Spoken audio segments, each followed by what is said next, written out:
Cowboys Nation, what's good with y'all? What is good? What's good? What's good? Hope everyone is doing well on this not hump day, but in Amps world. Y'all know what time it is. It is What We Doing Wednesday. What we doing? Okay. What we doing? What we doing? What we doing? And on this Wednesday, Cowboys Nation,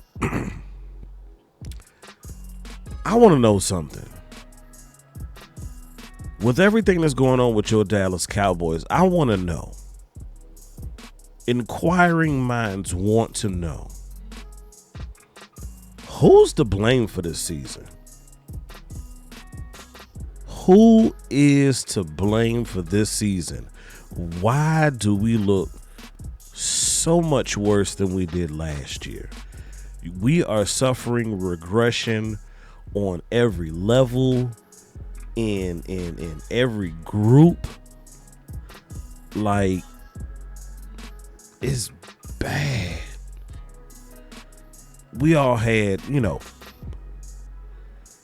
anticipated expectations for the season, maybe looking to take a step from last year, looking to build. But we should have known from the very all-in start that this season was not going to go as intended. Like, we were non-existent in free agency. Made some questionable calls in the draft. Oh, forgive me. Lost a great deal of depth to free agency. Lose your defensive coordinator. Trying to get through training camp and injuries. Guys returning from injuries. Guys going to injuries. Season-ending injuries.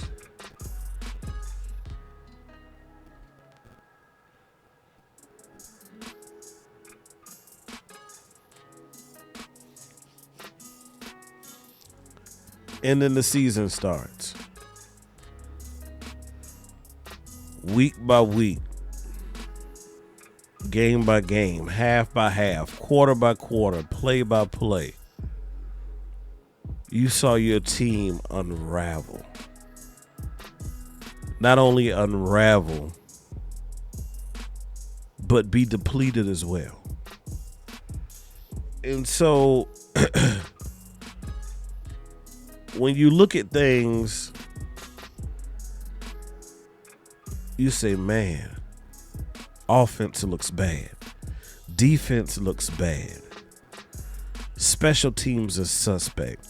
And then when you break the offense down, then you say, oh my God, the running back situation and the receivers and not a lot of production in either facet of the game. And then you're looking at what you did last year. You have pretty much the same roster. And so you are wondering now, why the drop off? And I heard somebody say it. Matter of fact, shout out to my boy West Coast. He said if everyone else around you gets better and you don't get better, truth be told is you actually got worse. Because if you were here and everyone else was here. But after their adjustments, they went here.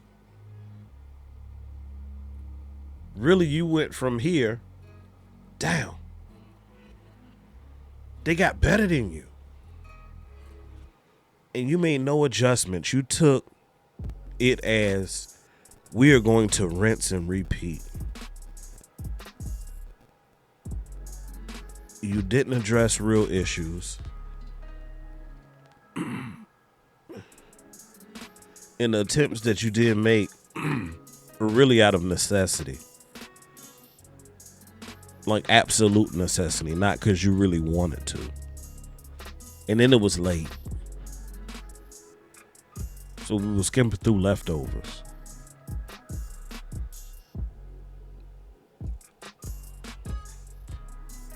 QB doesn't look as good as he did last year.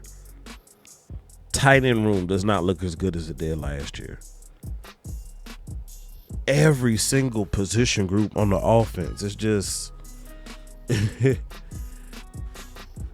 it's baffling. Not able to sustain drives, not able to get points. My God, if it hadn't been for Brandon Aubrey, good Lord. Some games we might not score.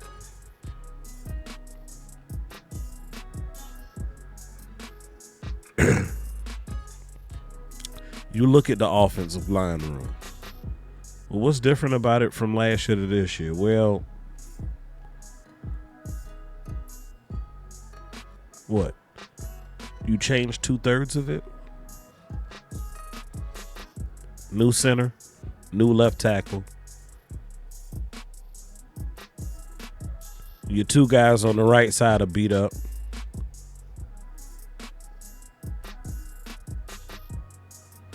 Yeah, even though we applied some draft capital to that group, it still ain't what it should be. And because of it, we are not able to operate this offense truthfully in the way that it should be. Because your protections affect everything. Timing of the routes, run scheme, all that good stuff. It starts up front. And that is what I believe has trickled to the remainder of your offense. Running back room, struggling. It's getting better. We don't have a commitment to it, so it's also kind of hard to grade that room just because, one, the underperformance of the line, but two,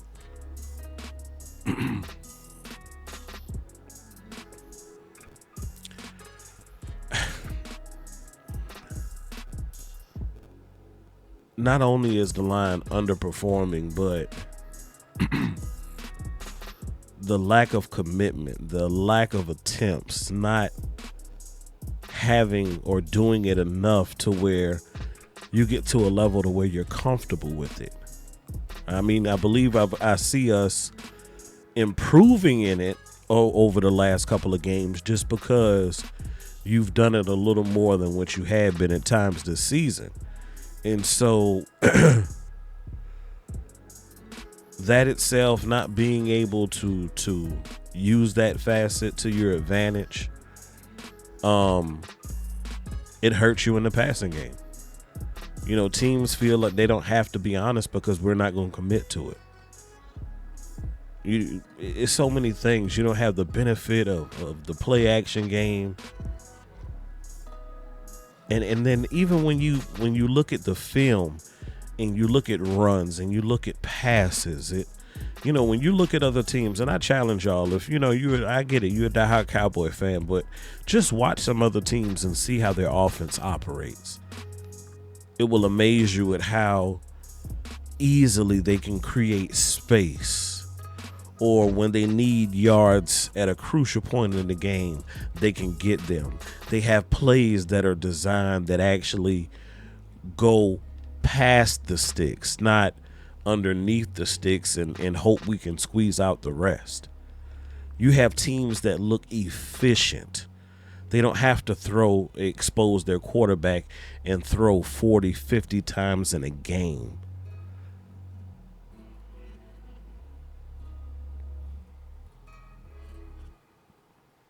Tight end group, wide receiver group, put them together. It whatever it's supposed to be, it ain't doing it. Receivers are struggling to get open. Predictable, bland, boring route combos, play design. It has no rhyme. It has no reason. Oftentimes when it's 3rd and 8, we're throwing 5-yard routes. I mean, I think Cooper Rush managed to average 2.5 per pass play. Like, that is horrid. That is horrid. Your run game was Rico, like 12 for 53. He was 10 for 50 at half. He was averaging 5 by himself. Zeke was averaging, I think, 3.5. Even that was more than a pass. And if if you were okay with the pass game on last week, I don't ever want to hear nobody say 3 yards in a cloud of dust, because that's what your pass game was. It was atrocious. And I don't know if it was because they removed a portion of the playbook. I don't know if it's because of the lack of familiarity. Like, you just don't have, the cohesion there. I don't know what it is, but that was not happening. Like, if we were going to do that, we might as well have made it look like a little league game. Like, the 6U and every play is a run play. Like, I would have been fine with that if that was the type of production we were going to get out the passing game. Because guess what? Now you remove the risk of throwing an interception. Just turn around and hand it off. And then when you look at, y'all bear with me for just a second. I got to pull it back up because I want to be honest and true when I say this. But, I keep referring back to the fact that it was 14-6 at the half. It was a 1-possession game. And out of the half, your offense, it wasn't where it was at. It was not where it was at. It was not scenic. It was anemic and bulimic at times. So coming out of the half, here are your offensive possessions. 3 plays, 3 yards, 2 minutes, punt. 3 plays, 5 yards, 139 off the clock, punt. 3 plays, -9 yards, 153 off the clock, fumble. Next drive, 5 plays, 13 yards, 2 minutes and 8 seconds, fumble. 2 plays, 11 yards, 39 seconds, interception. Last drive, 6 plays, 14 yards, 3 minutes and 4 seconds, punt.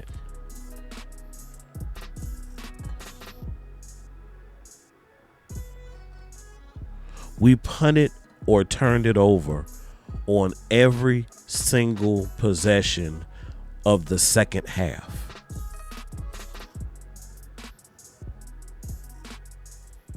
I attribute that to a number of things.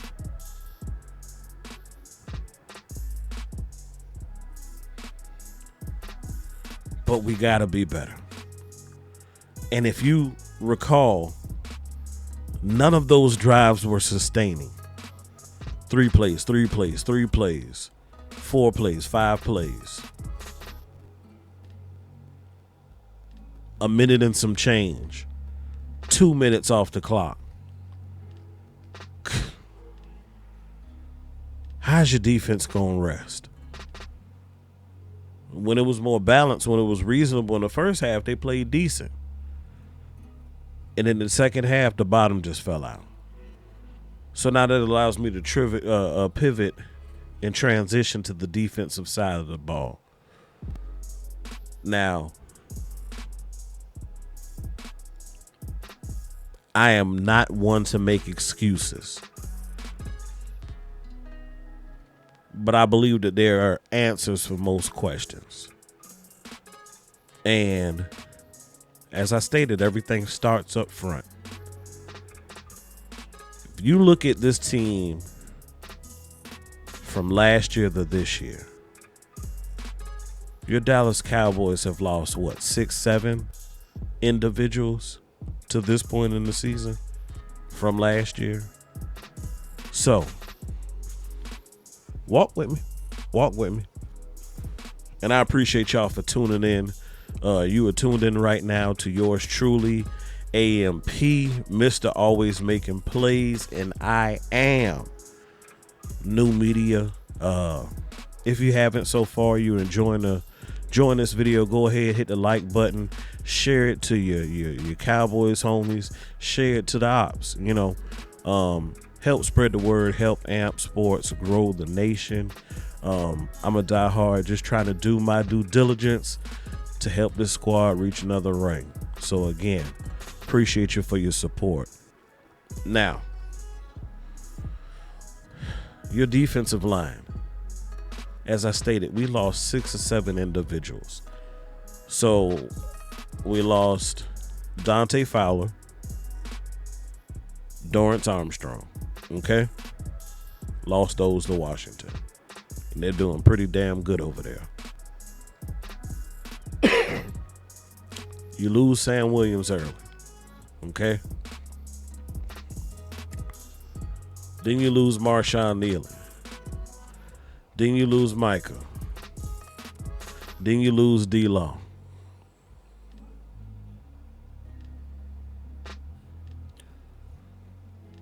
Oh, don't forget we lost Hankins also. 7 individuals who have been deemed starters we have lost from last season to this point in the season, be it free agency or by injury. There are 7 bodies. And if you remove Nealon from the equation, because he wasn't here last year, you do not have 6 individuals who you had at your disposal this time last year. Between Fowler, Dorrance, Hankins, Micah, D-Law. That's a lot, y'all. And so we have been playing with a makeshift D-line. I mean, guys we picked up right at basically the start of the season have been, they've been needed to play some significant minutes for us. But this year's line ain't last year's line. And our defense at times this year has failed to be able to get pressure, penetration. I mean, it has looked very porous. And because of that, because of your front line of defense, it has affected every single other position group on your defense. Not able to get pressure, now your corners and safeties have to hold longer. Not able to get penetration, not able to demand or take up double teams, getting pushed off the line of scrimmage. That makes the job more difficult for your linebackers. Now they got to fight through trash. Now you got offensive linemen working up to the second level on them. Now they got to fight that harder just to find the ball carrier or to get to the quarterback. It's very simple. And then when you look at the injuries you sustain in your cornerback room,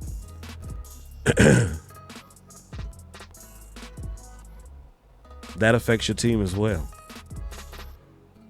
Whereas you may take away a quarterback's first read, second read, make him hold the ball longer to allow the rush to get there, Well, guess what? Now guys are running free in the secondary. One hand washes the other. Linebackers make it easier on your safeties. We got Malik Cook out here making business decisions, waiting on Brock Purdy to run him over. That's what we dealing with, y'all. And quite frankly, that's the type of stuff that I don't want to see here next year. So as I've been stating for the last week and a half, let's put a pause on the draft. I'm not hating on draft content. I'm not hating on draft gods. But what I am saying, free agency comes before the draft. And we got 22 of them coming up this year. We got to determine, are they staying or are they going? So that means we need to pull out the magnifying glass, look a little closer at some of these individuals. Now, some of them, they set their own self free. And some of them, we might need to do the Joe Clark. We might need to expedite the process. Yeah, I know you got a year or two left, but yeah, your services are no longer needed. Because we're trying to build 6. We are trying to get to 6. That is the goal. What are we at? 28 years now? What was that? January of 96? Yeah, 28 years. Coming up on 29. Almost 3 decades without holding up that trophy. If you look over here, over the star, that's a sign. New Orleans, Louisiana. Last year I had our Las Vegas sign up there. Welcome to Las Vegas. This year it's Louisiana. Why? Because that's where the Super Bowl is. That's the goal. So you have to keep your goals out in front of you, in plain sight. Someplace you'll always see it as a constant reminder, because that's the goal. And if you are truly, truly trying to reach that goal, all of your actions will align with that goal. But see, the problem is we have taken our eyes off the goal. Football is not first. And that starts top down. Good, better, best. Never let it rest until your good becomes your better and your better becomes your best. Until next time, Cowboys Nation, y'all be blessed.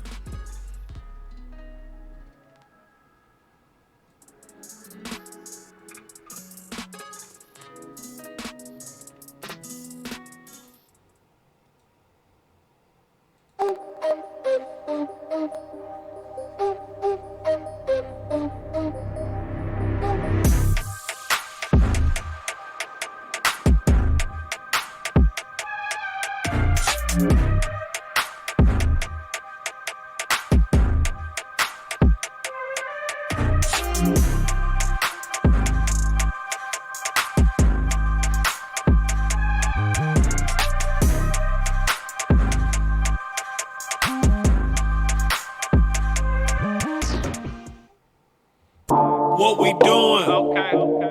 What we doing? What we doing? Yeah.